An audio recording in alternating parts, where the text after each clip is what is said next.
વઢિયાર પંથકના શંખેશ્વર ગામનું ગૌરવ સમા શ્રી જિજ્ઞાબેન શેઠનું ભારતના ગૃહમંત્રી શ્રી અમિતભાઈ શાહના વરદ હસ્તે ગાંધી મિત્ર એવોર્ડથી સન્માનિત કરાયા।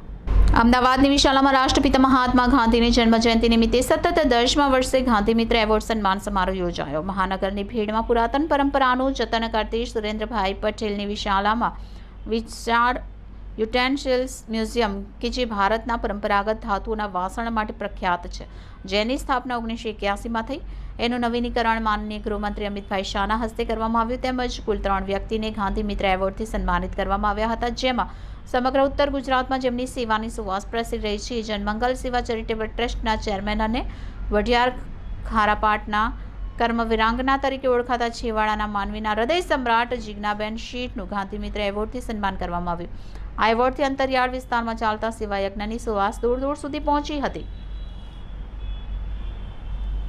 અમિતભાઈ શાહની સાથે પૂર્વ શિક્ષણ મંત્રી ભૂપેન્દ્રસિંહ ચુડાસમા પણ હાજર રહ્યા હતા। જિજ્ઞાબેન શેઠની સાથે શ્રી અલ્પેશભાઈ બારોટ અને શ્રી દિનેશભાઈ લાઠિયા પણ આ સન્માન પામ્યા હતા। સમગ્ર કાર્યક્રમનું સુંદર સંચાલન પોઝિટિવ મીડિયાના પત્રકાર લેખક રમેશભાઈ તન્નાએ કર્યું હતું।